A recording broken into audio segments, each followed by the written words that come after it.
The alien ship came down like a silent moon, blotting out the stars above the wheat fields. No sirens. No warning. Just a shadow so huge it made the world feel small. On the ground, Mara Keene stood with a wrench in one hand and a cheap flashlight in the other, staring at a line of lights moving across the sky like searching eyes. When her front door rattled, she didn't scream. She didn't run. She did what humans had always done when fear showed up at the doorstep. She opened it, ready to fight, ready to bargain, ready to survive. Mara lived in the quiet edge of Benton Ridge, where people fixed their own engines and trusted their dogs more than the news. She was 29, a mechanic by trade, and she ran her late father's garage like a stubborn promise. The town had one diner, one school, and a radio tower that only worked when the wind felt generous.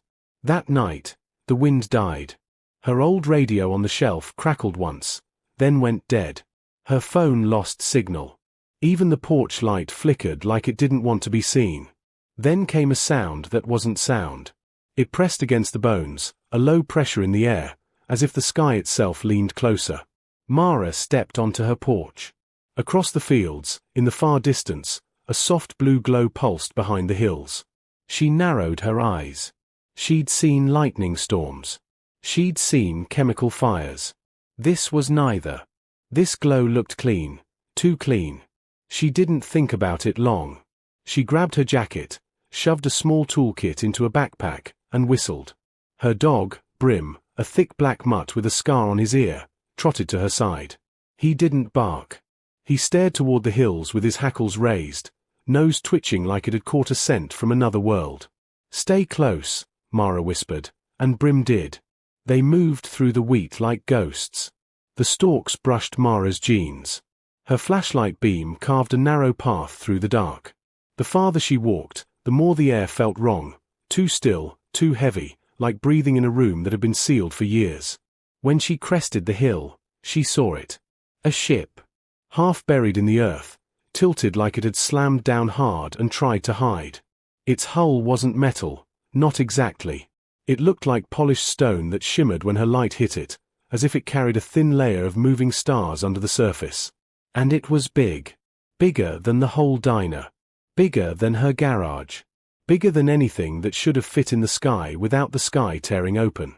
Brim growled low. Mara's hands tightened around the wrench. Then she saw movement near the ship's underside.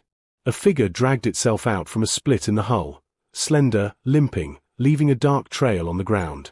It collapsed in the dirt and didn't move. Mara froze. Her brain tried to label it as a person. It failed. The shape was human-like, but the skin wasn't skin. It had a faint shimmer, like oil on water.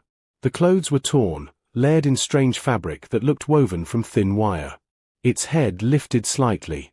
Its eyes reflected her flashlight in a pale, glassy way that made Mara's stomach twist. An alien. Right here. In her field. Mara could have turned around. She could have run back to town and shouted until someone believed her. She could have left it to the government, the military, the people on TV.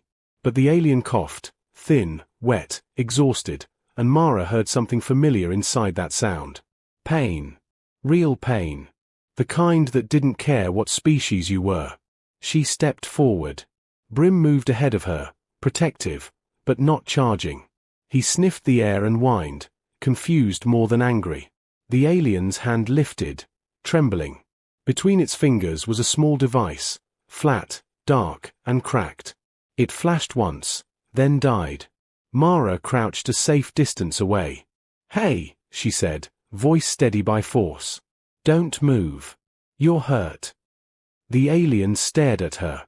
Its breathing shuddered. Mara scanned its body quickly. One leg looked bent wrong.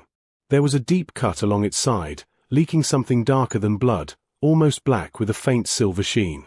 The ship behind it hummed faintly, like a machine dreaming. Mara's instincts screamed at her. This was not normal.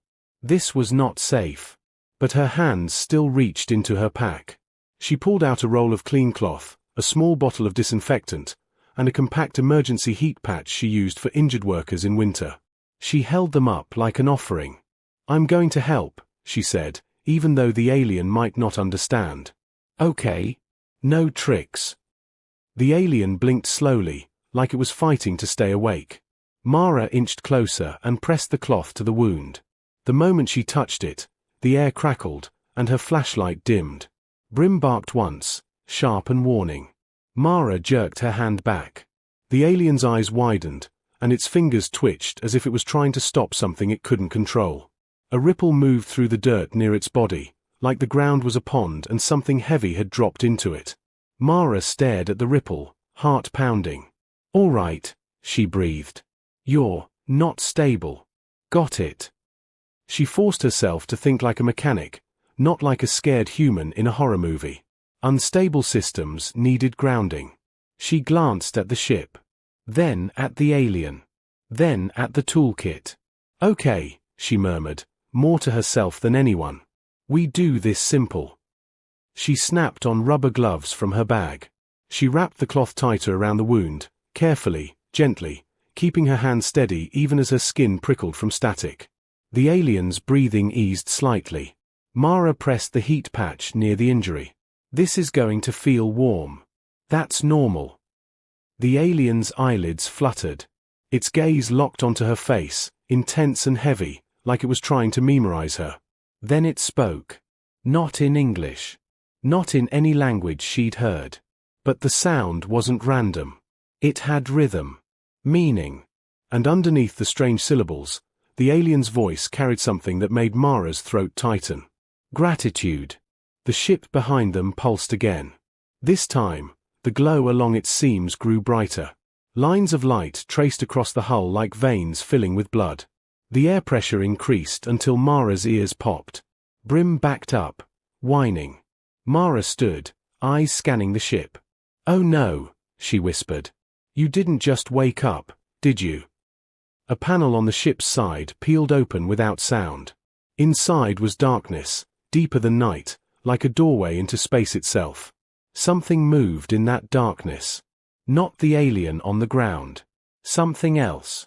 The alien in front of her tried to rise, panic flashing across its face. It grabbed Mara's sleeve with surprising strength, pulling her down close. And then, clear as if it had learned it from her mind, the alien forced out one broken English sentence.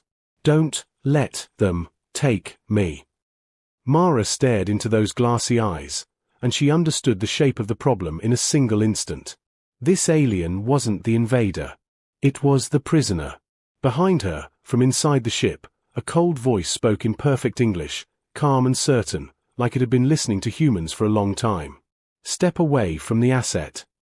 Mara stood up slowly, wrench still in her hand. Her flashlight flickered again, struggling against the ship's field. Brim positioned himself at her side, teeth bared. Mara swallowed hard, then lifted her chin. The voice continued, polite as a knife. "You have interfered with a lawful retrieval. Comply, and you will not be harmed." Mara's hands tightened until her knuckles went white. She looked at the wounded alien, then at the impossible ship, then at the dark doorway where something waited. And she made the most human choice there was. She stepped forward, between the prisoner and the monsters coming to claim her. "No," Mara said, simple and steady. "You're not taking her." The darkness inside the ship shifted. A tall figure emerged, wrapped in armor that looked grown, not built. Its face was hidden behind a smooth mask with no mouth. Only two thin slits that glowed faintly blue, watching her like a scientist watching a bug. It tilted its head, as if amused. "Human," it said, almost gently, "you do not understand what you are protecting." Mara raised her wrench. "Then explain," she snapped. "Because until you do, she's under my roof." And in the dim glow of the alien ship, with the wheat field trembling around them, Mara Keene didn't realize she had just declared war on a civilization that had never lost a war in its history. Not until that night. Not until a human said no. The armored alien did not rush forward. It didn't shout. It didn't threaten. It simply stood there, tall and still, as if the outcome was already decided and time itself was just catching up. That was the first thing Mara noticed. The second was how calm it was. Behind the mask, the blue slits pulsed slowly, measuring her. Measuring the dog. Measuring the wounded alien at her feet. Your resistance is illogical, the figure said. Its voice was smooth, neutral, without anger. This unit belongs to the Continuum Authority. She is classified. Dangerous. Unstable. Mara snorted. Funny. She looks like someone bleeding out in my field. The alien tilted its head again. Her condition is irrelevant. That did it. Something old and hot lit up in Mara's chest. She had heard that tone before. Insurance agents denying claims, corporations cutting corners, men in suits explaining why someone else's pain didn't matter. She had buried her father because of that tone. Mara shifted her stance, feet planted wide in the dirt. In my experience, she said, when someone says pain is irrelevant, they're usually the problem. The armored alien raised one hand. The air screamed. Not loudly, quietly, violently. The wheat around them bent flat as if pressed by an invisible palm. Mara felt the force slam into her chest and shove her back a step. Brim skidded, claws tearing grooves in the soil. The wounded alien cried out, a sharp, panicked sound. The ground rippled again, stronger this time. A shockwave burst outward, throwing dust and debris into the air. The armored alien staggered. Just slightly. Mara saw it. She saw surprise. The figure recovered quickly, lowering its hand. Interesting, it said. Her abilities are reacting to emotional stimuli. Yeah, Mara shot back, coughing. That's what happens when you hurt people. The masked head turned toward the wounded alien. You are compromising containment. The wounded alien shook, clutching the dirt. Its eyes burned brighter, light leaking from the edges like cracks in glass. The ship behind them groaned, metal stone flexing under invisible strain. Mara dropped to her knees beside her. Hey, she said quickly. Look at me. Not them. You're safe. I've got you. She didn't know if that was true, but humans had always survived by saying it anyway. The alien's breathing slowed, just a little. The ground stopped rippling. The air pressure eased. The armored figure took a step forward. Brim lunged. He didn't bite. He didn't reach the alien. He hit an invisible barrier and bounced back with a yelp, tumbling into the wheat. Mara's heart jumped. Brim. The armored alien did not even glance at the dog. You are interfering with forces beyond your comprehension. Mara stood again, placing herself squarely between the armored alien and the wounded one. Her voice shook, but she didn't back down. You keep saying that, she said. And yet you haven't taken her. The blue slits narrowed. Mara pushed harder. If you were so powerful, this would already be over. So here's my guess.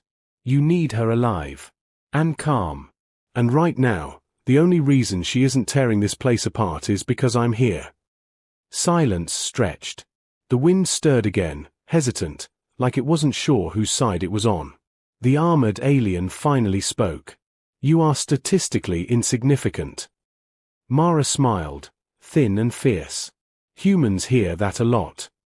The wounded alien made a soft sound and reached out. Her fingers brushed Mara's wrist. A pulse of warmth ran up Mara's arm, not painful, not shocking. Comforting. Like a shared breath. The ship's glow dimmed slightly. The armored alien stiffened. Release her. Mara didn't move. No. A pause. Then something unexpected happened. The armored alien stepped back. Not far. Just enough to signal restraint. We will return, it said. This asset cannot remain uncontained. Mara raised an eyebrow. Funny. She looks pretty contained right here. The alien ignored the comment. Human, it said, your species survives because it adapts. Do not mistake that for dominance. Mara met its gaze. And don't mistake patience for permission. For a long moment, the field hummed around them. Then the armored alien turned and walked back into the ship. The darkness swallowed it whole. The panel slid shut. The ship's lights dimmed. The pressure lifted.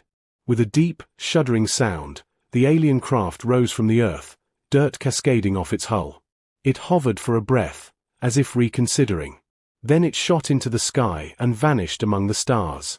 The night rushed back in. Crickets chirped. The wind returned. The wheat slowly lifted itself upright, confused but intact. Mara stood there, shaking. She let out a breath she didn't realize she'd been holding and dropped to her knees. Brim scrambled back to her side, licking her face frantically. "I know," she whispered, hugging him. "I know." She turned to the wounded alien. The glow in her eyes had faded to a soft shimmer. She sagged forward, collapsing gently against Mara's shoulder. Mara caught her, surprised by how light she was. "Okay," Mara muttered. "Okay. New plan." She looked at the distant lights of Benton Ridge.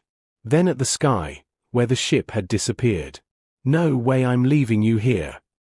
Getting her home was harder than fighting the armored alien. The wounded alien could walk, barely, leaning heavily on Mara. Every few steps, reality wobbled, tools rattled in Mara's pack, Brim's collar jingled without moving. "Easy," Mara whispered over and over. "Just breathe." When they reached the edge of town, the radio tower crackled back to life.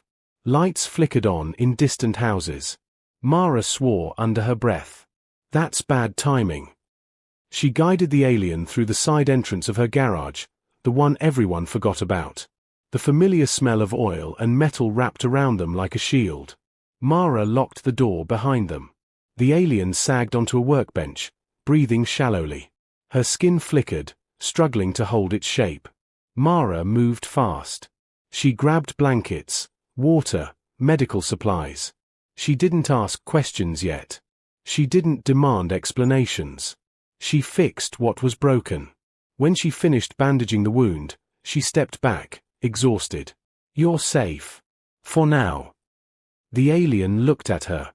Really looked at her. Then, slowly, carefully, as if shaping the sounds from scratch, she spoke again. "Stay here." Mara blinked. She thought of the armored alien. The ship. The word asset. She thought of Benton Ridge, her father's garage, her dog asleep at her feet. She nodded. "You can stay," Mara said. "But those things? They're coming back." The alien's lips curved, not quite a smile, but close. "I know." That night, Mara locked up the garage and went inside her small house. She was too tired to think. Too wired to sleep. Hours later, she woke to a strange quiet. Not empty. Not loud. Present. Mara sat up and glanced at the door. Through the thin wood, she could feel it. A steady presence. Calm. Watchful. She opened the door. The alien woman sat cross-legged on the porch, back straight, eyes closed, facing outward toward the dark fields. Guarding. Waiting. Mara swallowed. "What are you doing out here?" she whispered. The alien opened her eyes and looked at her. "Protect," she said simply. Mara leaned against the doorframe, heart heavy and warm all at once. She didn't know it yet, but that was the first night the galaxy started paying attention to a small garage in Benton Ridge. Because an alien had chosen a human. And a human had said yes. By morning, Benton Ridge knew something was wrong. Not because anyone had seen the ship, most people slept through miracles, but because machines misbehaved. Engines stalled for no reason. Clocks lost time. One man swore his tractor ran backward for a full minute before deciding it didn't like the idea. The radio tower spat out static that sounded almost like voices, then settled into silence again. Mara noticed all of it while pretending nothing had changed. She brewed coffee. She fed Brim. She opened the garage like any other day. And all the while, the alien woman sat outside her front door, cross-legged, unmoving, facing the road as if daring the universe to try again. People noticed. Old Mrs. Halvorsen slowed her truck and stared. 2 kids on bikes stopped pedaling. Someone took a picture. Someone else crossed the street. Mara leaned against the doorframe and cleared her throat. "Morning," she said to the alien woman. The alien opened her eyes. "Morning," she replied, careful and soft, like she was testing the word. That still made Mara pause. English came slowly to her guest, but every day it came a little easier. as if language, like gravity, bent toward humans. Do you need food? Mara asked. The alien tilted her head. Energy, she said. Then, after a moment, but not now. Mara nodded. She had no idea what that meant, but she accepted it. Humans were good at accepting strange things if they stayed strange long enough. By noon, the first official truck arrived. It wasn't marked military. It wasn't marked anything at all. Just a grey vehicle with tinted windows and tires too clean for country roads. It stopped across the street.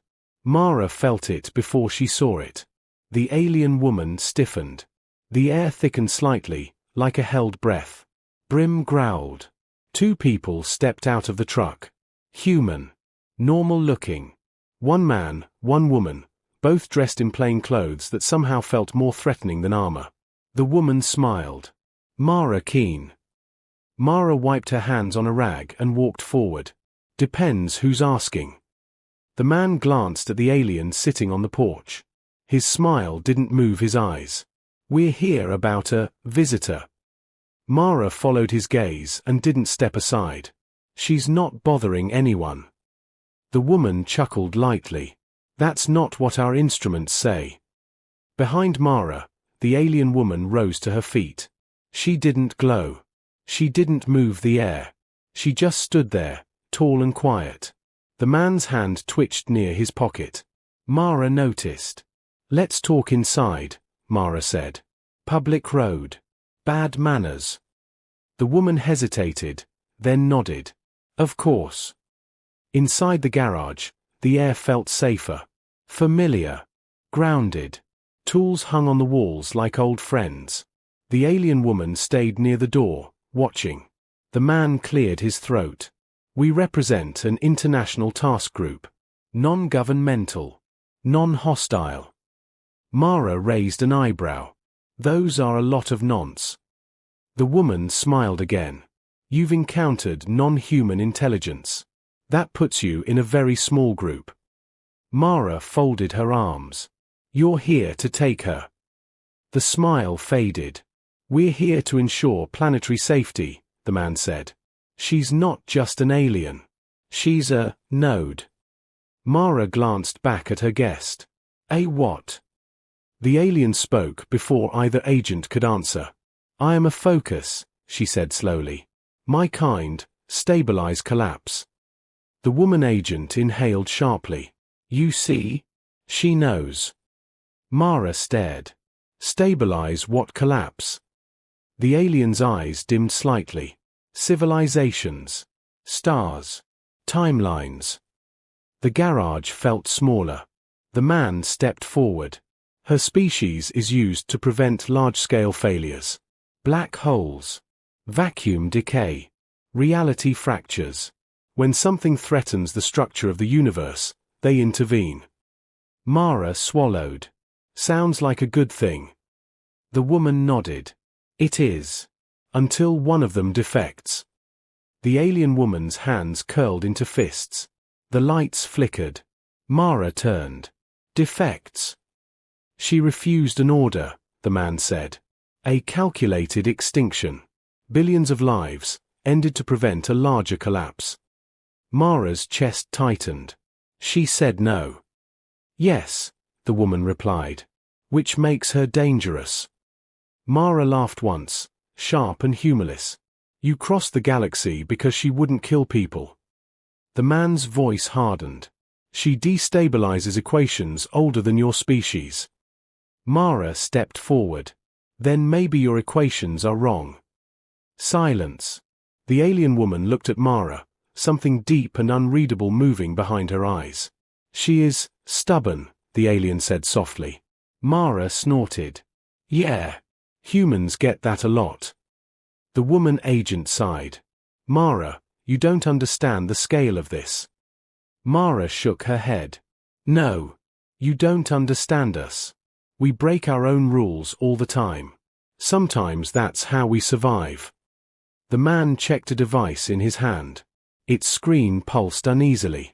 Her presence is increasing local anomalies. Mara looked around. Looks fine to me.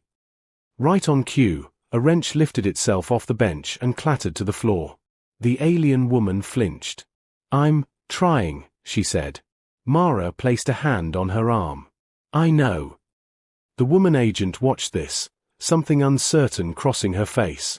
"She's bonded." Mara stiffened. "What?" The man nodded. "She's anchored herself to you. Emotional stabilization through proximity." Mara stared at the alien woman. "You attached yourself to me." The alien met her gaze. "You said no," she replied simply. "You chose." Mara's throat went tight. The man exhaled. "This is unprecedented." Mara straightened. "Then write it down." The agents exchanged a look. "We can't remove her by force," the woman admitted. "Not without serious risk." The man added, "But others will try." Mara didn't hesitate. "Then they'll have to get through us." The woman studied Mara for a long moment. Then she nodded. "We'll report this as a containment anomaly." The man frowned. "You're letting this stand?" "For now," she said. "Because if humanity just became a variable in cosmic stability." She glanced at the alien woman. "We need to understand that." They left without shaking hands. That night, the stars felt closer. Mara sat on the porch beside the alien woman. Brim slept between them. Fireflies blinked in the field like small, stubborn lights. "You could leave," Mara said quietly. "Find somewhere safer." The alien shook her head. "I am safe," she said. "Here." Mara looked at her. "Why my door?" The alien thought for a long time. "Because," she said slowly, "you do not look away." Mara leaned back against the wall. The universe had rules. Aliens enforced them. Humans broke them. And somehow, tonight, those things were learning to live together. Far above Benton Ridge, instruments began to register something new. Not a weapon. Not a threat. A choice. And for the first time in a very long time, the galaxy didn't know how to calculate what humans would do next. The first attack did not come from the sky. That surprised everyone later. It came quietly, folded inside ordinary human fear. 3 nights after the agents left, Benton Ridge lost power. Not a storm outage. Not a line failure. Everything simply stopped. Lights died. Engines went silent. Even battery-powered devices flickered and went dark, as if electricity itself had decided to rest. Mara felt it instantly. The alien woman, sitting at her usual place outside the door, gasped softly and pressed a hand to her chest. The air thickened. The stars above dimmed, like someone had lowered a cosmic dial.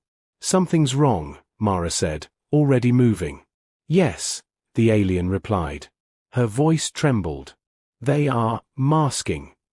"Who?" "Those who fear humans learning," she said. That sentence landed heavy.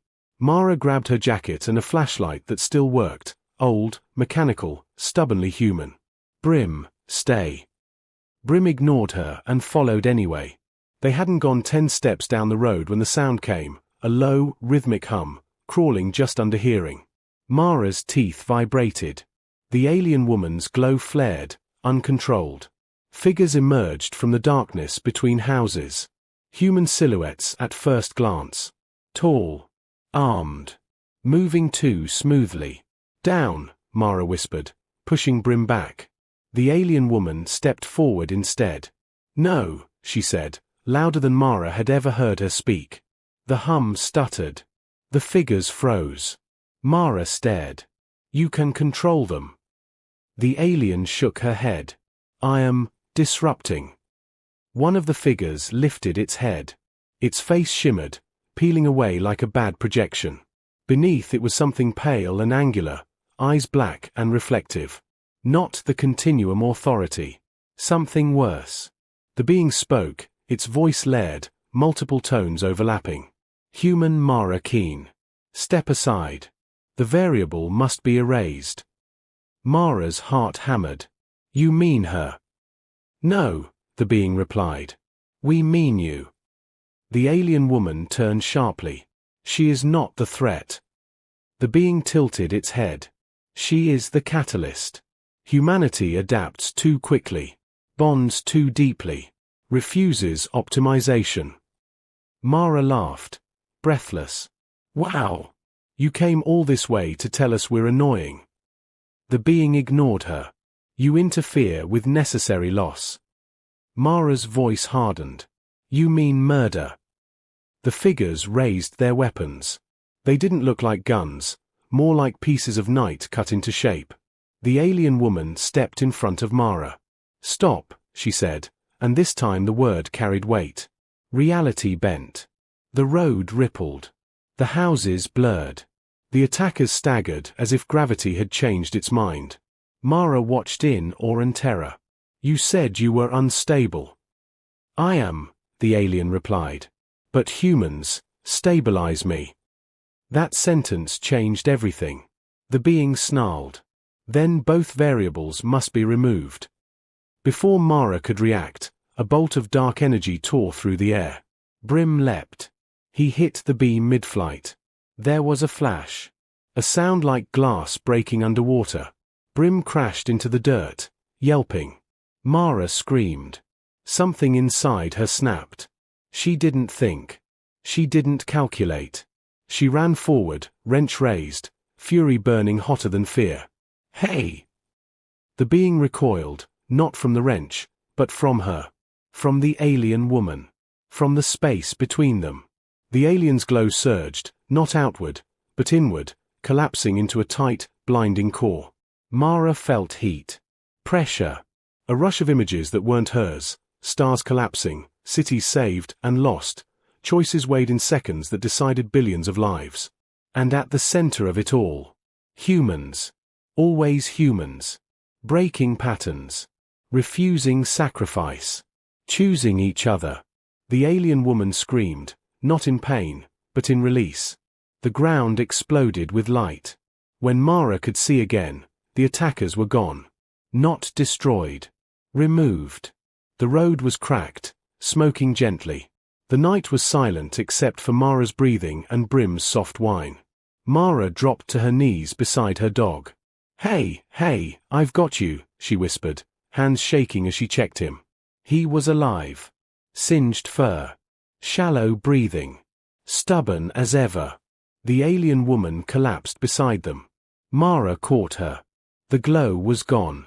The shimmer faded. For a terrifying moment, she looked human.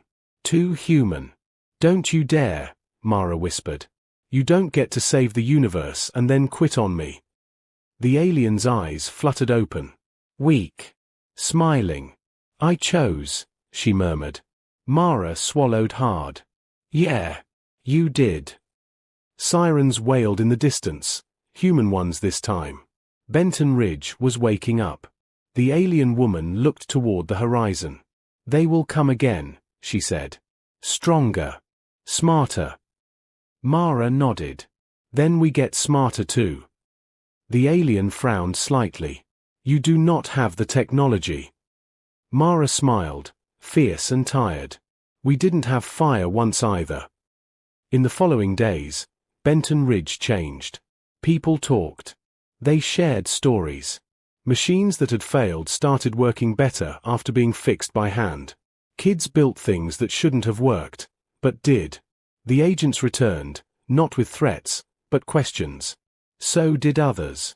Scientists. Engineers. Farmers.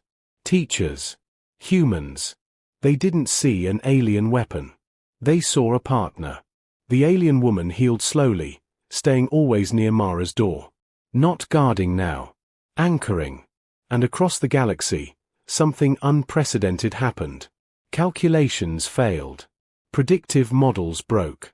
Because a new constant had appeared in the equations of survival. Humanity was no longer a background variable. It was a force.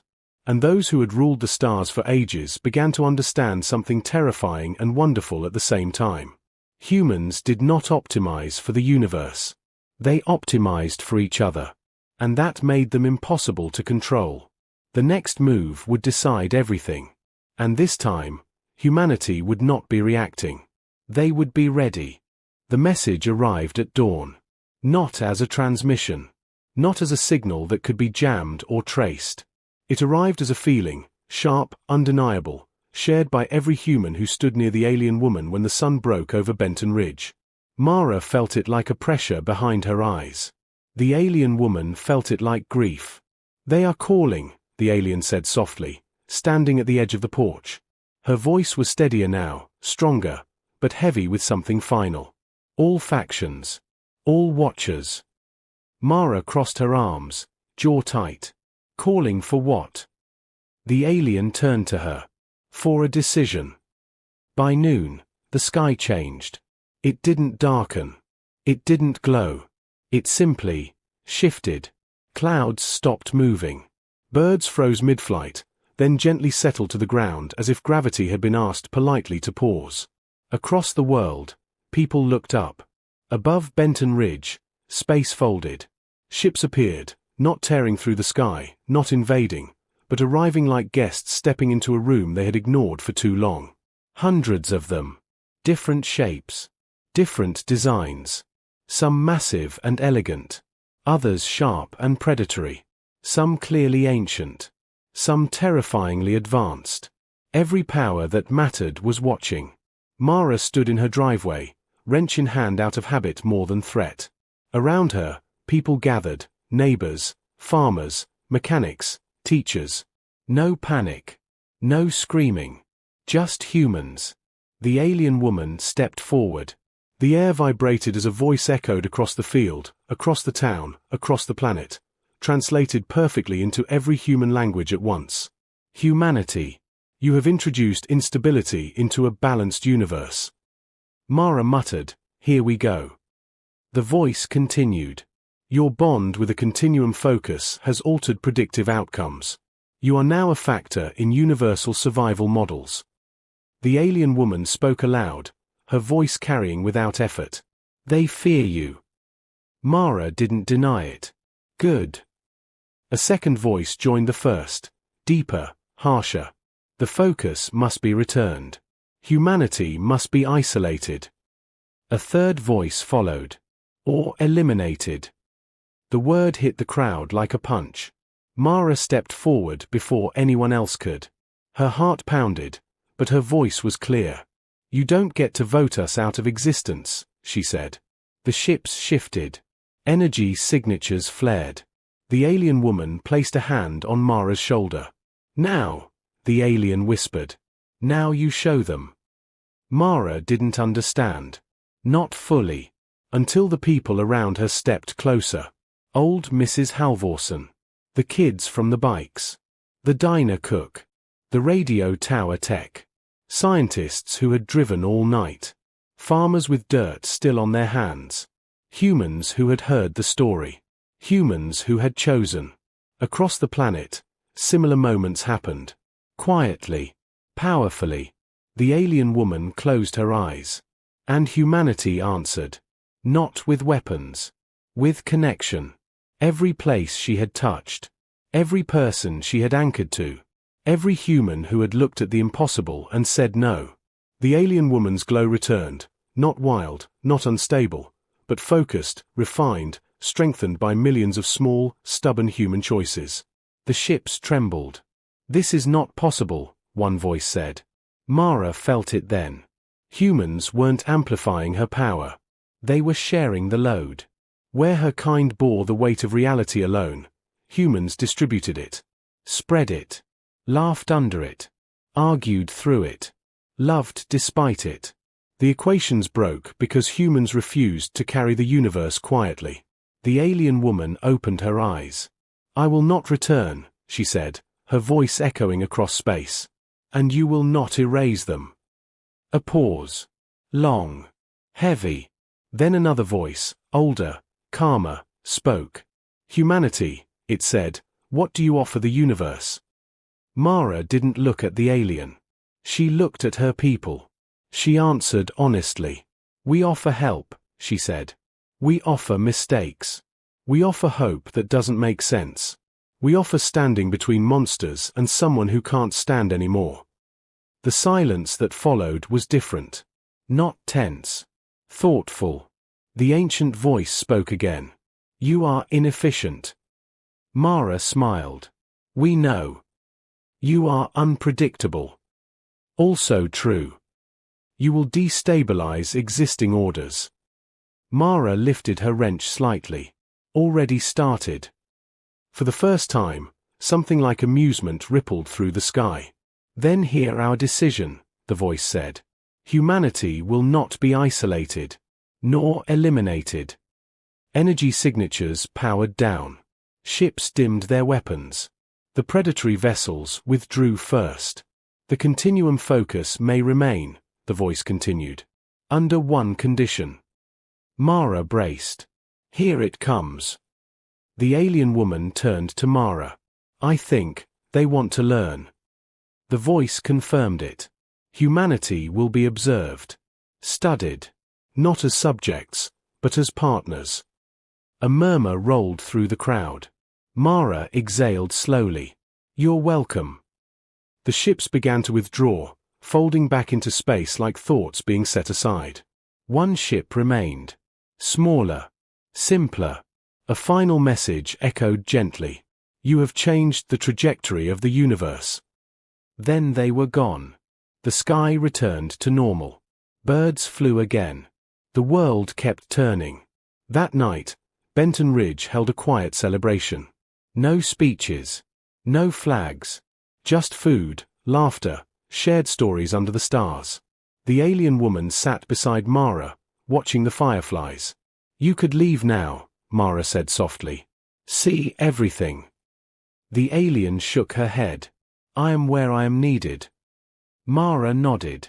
Figures. In the weeks that followed, humanity changed. Not overnight. Not dramatically. But steadily. Human ideas spread faster. Cooperation replaced fear in places where fear had ruled for centuries. Technology improved, not because aliens handed it over, but because humans asked better questions. And whenever something threatened to break reality itself, a message was sent, not to a weapon, but to Earth. To a small garage. To a woman with a wrench. And an alien who chose to sit outside her door every night, not as a guardian, but as proof that the universe didn't need perfection to survive. It needed humans. And humans, flawed, stubborn, defiant humans, were finally ready to say yes.